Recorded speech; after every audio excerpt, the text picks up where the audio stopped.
Baik, izin masuk. Assalamualaikum warahmatullahi wabarakatuh. Shalom, Om Swastiastu, Namo Buddhaya, salam kebajikan bagi kita semua. Kami dari Hukum Adat kelas N, selaku kelompok Hukum Waris 2, kali ini kami akan berpresentasi dan kami terdiri dari TSI, Ranja Adri sebagai ketua, dan ada rekan saya Jasmine Saranandla, lalu ada Victoria Pundita Sapera, lalu ada Winona Megi Paramita, dan juga ada Ernotario Hafiza Ramatullah. Baik, untuk pertama, saya akan menjelaskan istilah dan pengertian hukum waris sendiri. Hukum waris memiliki arti yaitu aturan atau peraturan hukum mengenai bagaimana cara penerusan dan peralihan harta kekayaan seorang yang meninggal dunia, baik yang berwujud maupun yang tidak berwujud dari turun ke turun.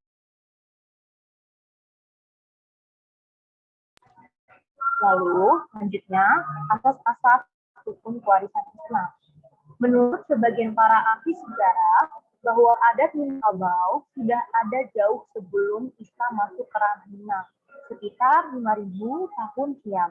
Sehingga hukum adat sudah berakar dalam masyarakat Minangkabau, termasuk hukum kewarisan adat yang turun secara material dari nenek turun ke mama, dari mama turun ke kemanakan, begitulah seterusnya. Sehingga asas hukum adat Minangkabau materialnya, yakni asas keturunan ibu. Selanjutnya adalah penetapan ahli waris. Untuk harta pusaka diwariskan ke keturunan menurut garis keturunan ibu atau matrilineal. Pewarisan harta pencarian dibagi menurut hukum faraid, dan pewarisan menganut asas kolektif atau komunal atau kepemilikan bersama, jadi tidak ada yang individual. Kemudian syarat-syarat ahli waris, yang pertama pastinya adalah ahli waris itu telah atau masih hidup pada waktu meninggalnya pewaris, kemudian tidak ada hal-hal yang menghalanginya secara hukum untuk menerima warisan, tidak terhijab atau tertutup secara penuh ahli waris yang lebih dekat, dan yang pastinya ahli waris haruslah anak dari baris ibu atau kemenakan.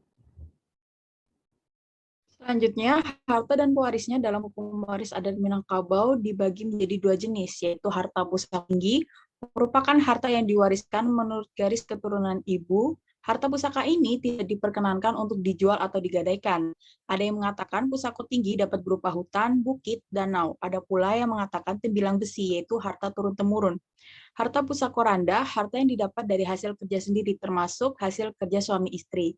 Ada kalanya harta pusaka tinggi juga berasal dari harta pusaka rendah yang dimanfaatkan secara turun-temurun. Asal-usulnya tidak dipersoalkan lagi. Bagi harta pusaka randa diwariskan kepada anak sesuai dengan ketentuan syarat, yaitu hukum faraid. Kongres Tunku Sajarangan yang dilangsungkan 1952 sepakat mengatakan bahwa harta pusaka tinggi jatuh ke kemenakan, sedangkan harta benda diwariskan menurut hukum faraid.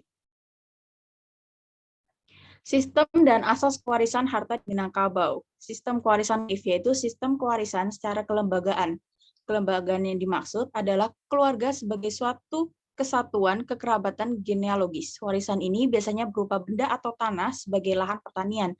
Yang dibagi-bagi adalah giliran menggarap dan menikmati hasilnya. Penerima waris biasanya perempuan, laki-laki hanya boleh memungut hasilnya.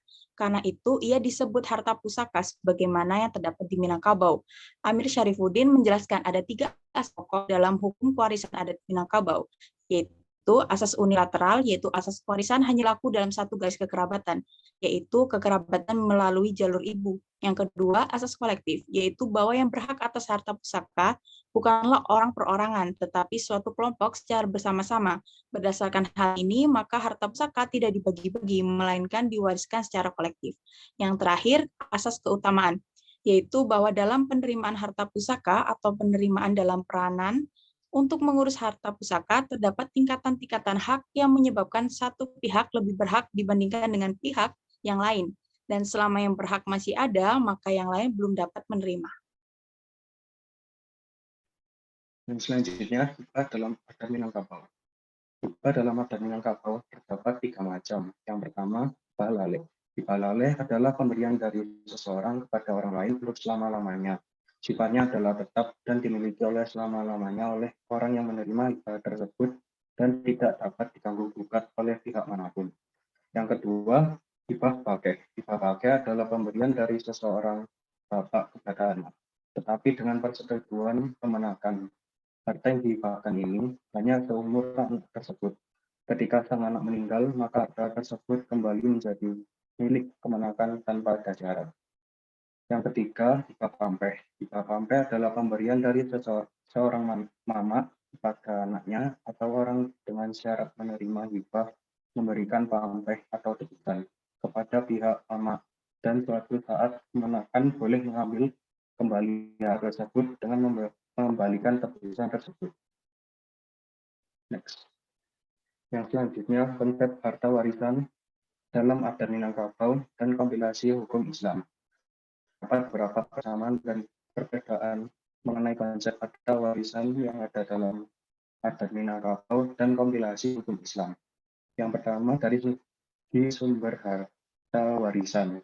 Dalam adat Minangkabau, sumber harta warisan ada dua, yaitu diperoleh secara turun-temurun dari nenek moyang dan yang diperoleh dari hasil pencarian sendiri. Sedangkan dalam hukum kompilasi Islam, sumber harta warisan berasal dari harta si pewaris dan harta penugimi atau harta bersama yang diperoleh saat berumah tangga. Yang kedua, dari harta warisan. Dalam adat Minangkabau, harta warisan terbagi dua jenis. Yang pertama, harta warisan pusaka tinggi, dan yang kedua, harta warisan pusaka rendah. Sedangkan dalam kompilasi hukum Islam, harta jenis harta warisan adalah harta yang dimiliki oleh si pewaris yang bersumber dari bawaan maupun yang berasal dari harta penegimi. Sedangkan persamaannya yaitu dapat harta pusaka rendah, konsep pewarisannya harus mengikuti faraid dan kompilasi hukum Islam. Selanjutnya, ada bentuk-bentuk surat wasiat dibagi menjadi 3. Yang pertama adalah surat holografis. Surat wasiat holografis adalah surat wasiat yang dibuat secara di bawah tangan, yang ditulis dan ditandatangani oleh pemberi wasiat, kemudian disimpan oleh notaris. Nah, atas penyimpanan itu, kemudian notaris membuatkan akta penyimpanannya yang ditandatangani oleh notaris, pemberi wasiat, dan saksi-saksi. Nah, surat wasiat holografis bisa disimpan di notaris secara terbuka maupun secara tertutup tetapi dengan cara legal. Kemudian, ada surat wasiat umum. Surat wasiat umum adalah surat wasiat yang dibuat oleh dan di hadapan notaris. Dalam pembuatan ini, surat wasiat umum, pemberi wasiat datang sendiri ke kantor notaris dan menyatakan wasiatnya itu di depan notaris. Notaris akan menuliskan apa yang disampaikan pemberi wasiat atau menyuruh orang lain menuliskannya, kemudian bersama-sama pemberi wasiat keduanya menandatangani surat wasiat umum itu. Selain itu, notaris dan pemberi wasiat, surat wasiat umum juga turut ditandatangani oleh 2 orang saksi. Kemudian yang terakhir adalah surat wasiat rahasia atau tertutup. Surat wasiat ini dibuat oleh pemberi wasiat dalam surat tertutup, kemudian pemberi wasiat menyerahkan surat itu kepada notaris juga dalam keadaan tertutup di hadapan 4 orang saksi. Pada saat menyerahkannya ke notaris, pemberi wasiat merangkan bahwa dalam surat tertutup ini tercantum wasiatnya yang dibuat olehnya sendiri dan ia telah menandatanganinya. Next. Nah, adapun hal-hal yang harus diperhatikan dalam menulis surat wasiat. Yang pertama adalah pemberi wasiat harus orang dewasa, yaitu telah berumur minimal 21 tahun. Pemberi wasiat ini dapat dianggap telah dewasa meskipun belum 21 tahun kalau ia pernah melakukan perkawinan. Selanjutnya adalah objek wasiat dijelaskan secara tegas. Objek wasiat yaitu harta benda yang ingin diwasiatkan haruslah milik si pemberi wasiat sendiri dan sebaiknya disebutkan secara rinci dan jelas. Kemudian ada para pihak. Nah, sebaiknya surat wasiat yang ditandatangani ini oleh semua pihak yang berkepentingan. Selanjutnya, yang terakhir adalah pemberi wasiat, maksud kami, harus memiliki akal sehat. Pemberi wasiat harus memiliki akal sehat dan tidak terganggu jiwanya. Kemudian kami akan memberikan contoh dari surat wasiat.